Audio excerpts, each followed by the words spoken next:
A decision to buy an SUV is not usually based on logic. Who really needs high ground clearance and off-road capability? It's much more about defying an ever more regulated world with a sense of adventure, and the look to go with it. If you like the new Q3 but want a more extravagant appearance, Audi now has a sporty, aggressive alternative in its range, the Q3 Sportback.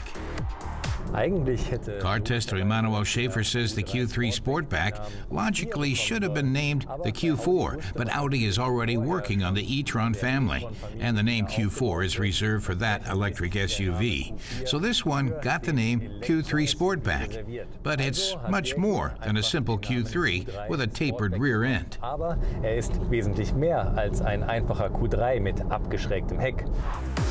The Sportback is the first Audi to get a new 1.5-liter TFSI gasoline engine with 48-volt hybridization and a belt starter generator.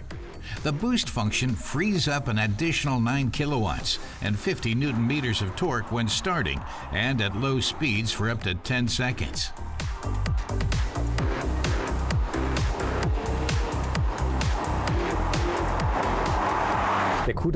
Emmanuel says the Q3 Sportback falls into the category of CUV, or crossover.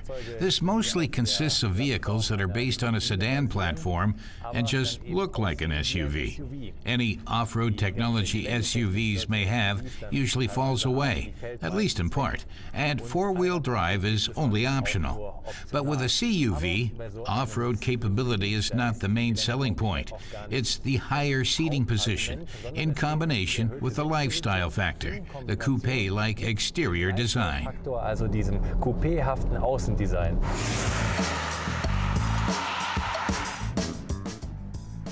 In fact, only the hood and front fenders are identical to those on the regular Q3. The roof is almost 3 centimeters lower.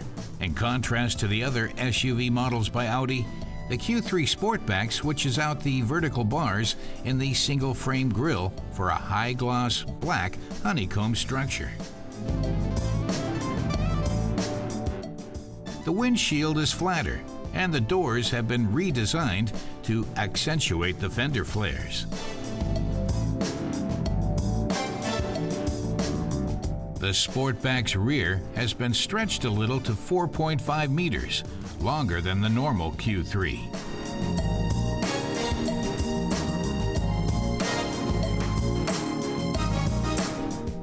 There are no great differences in the interior. Everything is finished to the usual high Audi quality. The digital instrument cluster is available in 2 different versions.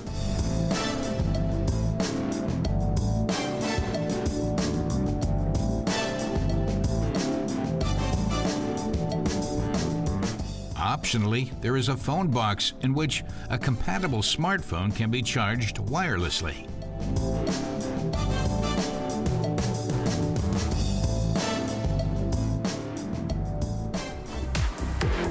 We're testing the Q3 Sportback with the more powerful of the 2 diesel units. It delivers 140 kilowatts and accelerates from 0 to 100 kilometers per hour in 8.3 seconds. The top speed is 217 kilometers per hour.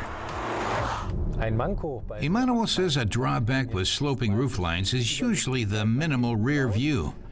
He thinks that's not such a big problem in the Q3 Sportback, and he's seen much worse, but he doesn't know why the rear parking sensors cost extra. Warum allerdings die PDC-Pieper nach hinten raus extra kosten, das ist dann eine andere Frage.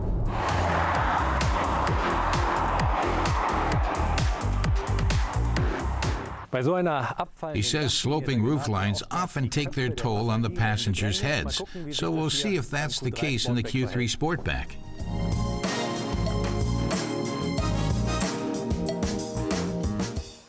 Emmanuel doesn't really have anything to complain about. The design hasn't taken its toll on headroom, at least not here in the back seat, but things look a little different in the trunk, where capacity is reduced by more than 100 liters. But with rear seats folded down, there's still over 500 liters.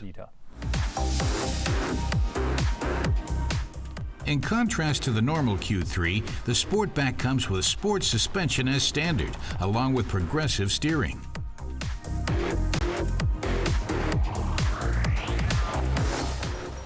The all-wheel drive in our model means unpaved roads aren't a problem, but you'll probably want to avoid rougher terrain to protect your alloy rims.